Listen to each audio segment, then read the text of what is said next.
Hi guys, welcome to my videos. So guys, today in this video I'm going to describe a case study that has happened here in Ontario, Canada in Kitchener.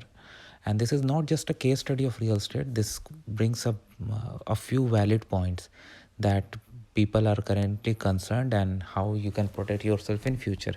So before I proceed further, I would like to clarify neither I'm a realtor nor I'm anyone who is anywhere associated with the real estate industry. This is just based on my personal knowledge and research, and I have no way to verify whatever is shared in this message, post, or whatever you say is absolutely correct. But yes, I find no reason for somebody to lie. But if you take anything out of this video, you do it at your own risk. All right, guys. So guys, somebody has posted. First, let's go through this post and then discuss few points. I'm posting this privately. Okay. I booked for a pre-construction property in Kitchener. Kitchener is a good location for $1.3 million. I have a down payment to provide to the builder 20% within the time frame builder is asking. Also, I have already paid two initial payments of around 120k total. So down payment of 20% means like 260,000. So he is still 140,000 away from that 20%.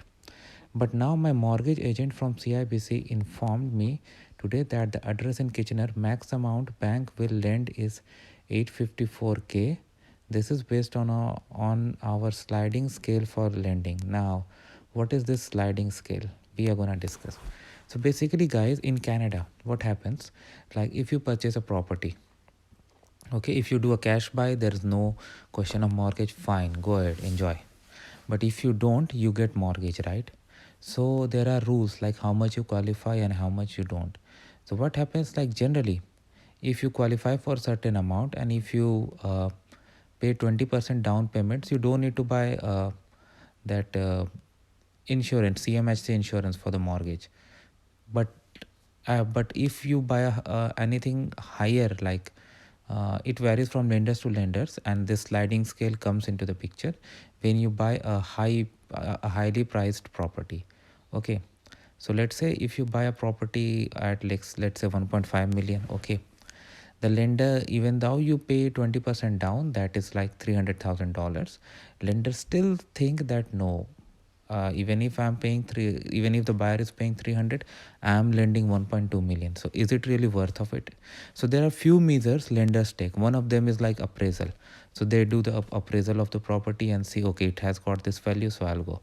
But sometimes they go for the sliding scale. So sliding scale, what happens that they may want you to pay more than even 20%, so that the lending amount they approve is within a range, within a particular range. This guy has just said Kitchener is a city. I don't know which neighborhood in Kitchener. So probably their sliding scale is not allowing more than 854,000 lend. So that is where the game is happening. 854 plus 260 and then other cost. Imagine what's happening.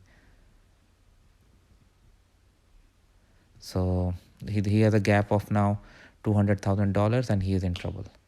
So now few points here, guys, you need to understand about risk. Like when you buy a pre-construction, okay, up till now, like starting from 2017 till now, market was going up like a projectile, right? So what we were seeing, like if somebody is advertising a pre-construction now in 1 million booking and possession, let's say 23, 24, 25, 26, whenever, I'm gonna jump. Yes, in next 5 years, this the value of 1 million could be 1.5, 1.6, 1.7. Let me go ahead with this. I go, okay. But now uncertain things do happen. Right now, what is happening? So right now, what is happening? As you can see, it is going like right now the cooling period is going on, and if things don't improve, it may go down. I do so. The value of something that was 1.3 in the month of Feb, it's gonna be less now, right? So at this time, if the banks do appraisal, the value is gonna come down. Let's say 1.9 or like let's say 1 million for 1.3 that you have invested. So you are gonna be in a big trouble. You'll have less options. You may go to other lender. Like a lot of things happen. You go to B lenders or sometimes even private mortgage. So that is where issues happen.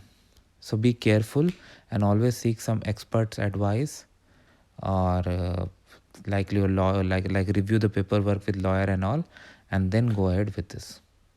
So I clarified what is sliding scale, and I also clarified some issues that people are going through now, especially for pre-construction projects. Thanks for watching, guys. Please subscribe to the channel.